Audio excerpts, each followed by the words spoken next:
Hello everyone, welcome back to my channel. কেমন আছো তোমরা সবাই? আশা করি ভালো আছো, আমিও খুব ভালো আছি। আজ নিয়ে আসলাম তোমাদের সাথে কচুর একটি রেসিপি। কচু দিয়ে তো অনেক রেসিপি খেয়েছো, চিংড়ি মাছ দিয়ে কচুর এই ভাজি কি খেয়েছো কখনো? না খেলে একবার ট্রাই করে দেখবে। কিন্তু এই যে দেখো, দুটো কচু নিয়েছি। ওটা কিন্তু আমাদের নিজেদের বাড়ির কচু। কচুটাকে আমি দেখো খোসা ছাড়িয়ে একদম কুচি করে কেটে নিয়েছি। এবার ভালোভাবে পরিষ্কার করে ধুয়ে নিয়েছি, তারপর দিয়ে দিচ্ছি পরিমাণ মতো জল তা সেদ্ধ করার জন্য।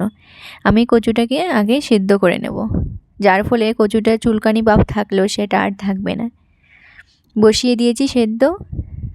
কচুটা সেদ্ধ হতে হতে আমি এদিকে চিংড়ি মাছটাকে ভেজে নেব। তার জন্য চিংড়ি মাছের মধ্যে দিয়ে দিলাম হলুদের গুঁড়ো, অল্প একটু লঙ্কা গুঁড়ো আর পরিমাণ মতো লবণ দিয়ে এটাকে ভালোভাবে মেখে নেব।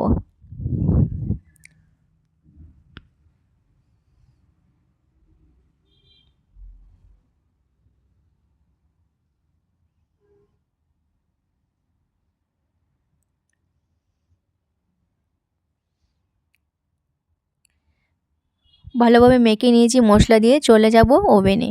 বসিয়ে দিয়েছি কড়াইটাকে ভালোভাবে গরম করে নেব। গরম হয়ে গেলে দিয়ে দেব তেল।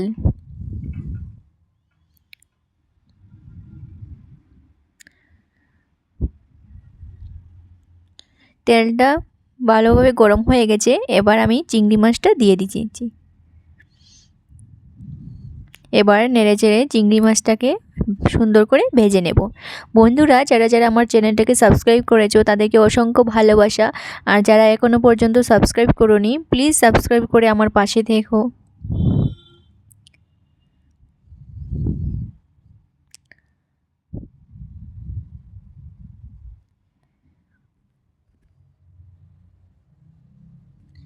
এভাবে চিংড়ি মাছটাকে নেড়েচেড়ে একটু হালকা ভেজে নেব। বন্ধুরা, আমার ভিডিও তোমাদের দেখতে কেমন লাগে প্লিজ কমেন্ট করে জানাবে। ভাজা হয়ে গেছে চিংড়ি মাছ, আর এদিকে দেখো কচুটাও আমার সেদ্ধ হয়ে গেছে ভালোভাবে। এবার আমি এটাকে নামিয়ে ঠান্ডা করে নেব।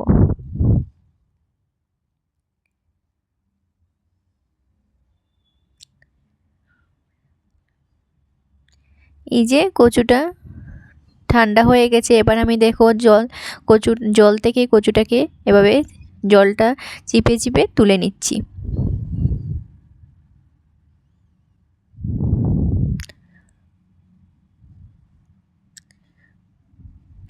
কচুটা প্রায় 80% সেদ্ধ হয়ে গেছে, তাই আর জল রাখার প্রয়োজন নেই। কতটা কচু ছিল দেখো, আর এখন অল্প হয়ে গেল।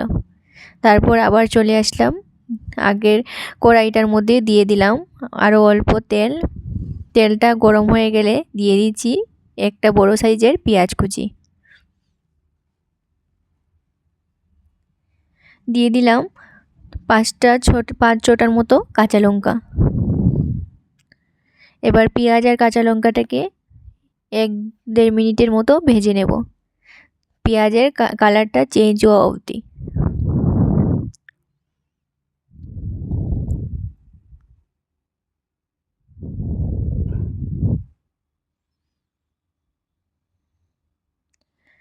দেখো ভাজা হয়ে গেছে, এবার আমি দিয়ে দিচ্ছি সেদ্ধ করে রাখা কচু।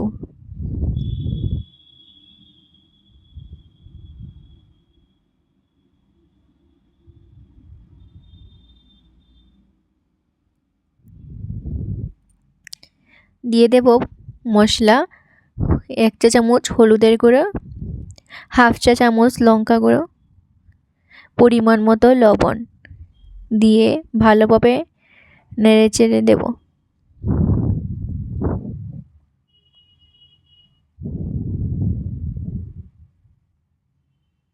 খুবই সহজ রান্না, তোমরা একবার এভাবে ট্রাই করে দেখো। এবার ঢাকা দিয়ে দেব 3-4 মিনিটের জন্য।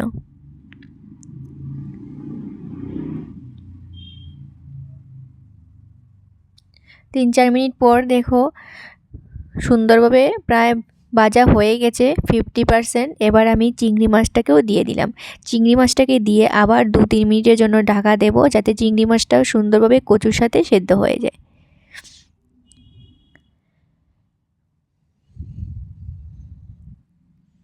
দেখো কচু চিংড়ি মাছ প্রায় পুরোপুরি সেদ্ধ হয়ে গেছে। এবার আমি আর ঢাকা দেবো না, এভাবেই কিছুটা ভাজা করে নেব। এভাবে নাড়াচাড়া করে ভাজা করে নিলে তৈরি হয়ে যাবে। খুবই সিম্পল রান্না, একবার হলেও তোমরা ট্রাই করবে, খুবই টেস্টি। দিয়ে দিচ্ছি ধনেপাতা কুচি।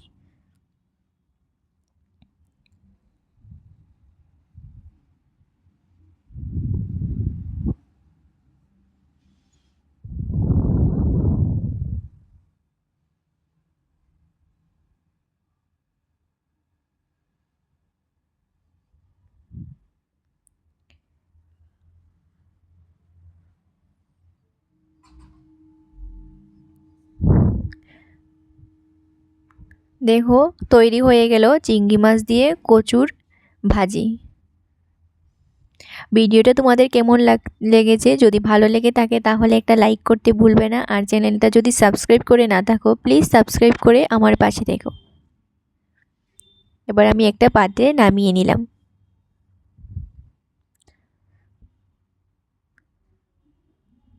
থ্যাংক ইউ, ভিডিওটা দেখার জন্য অসংখ্য ধন্যবাদ। একবার হলেও ট্রাই করবে কিন্তু।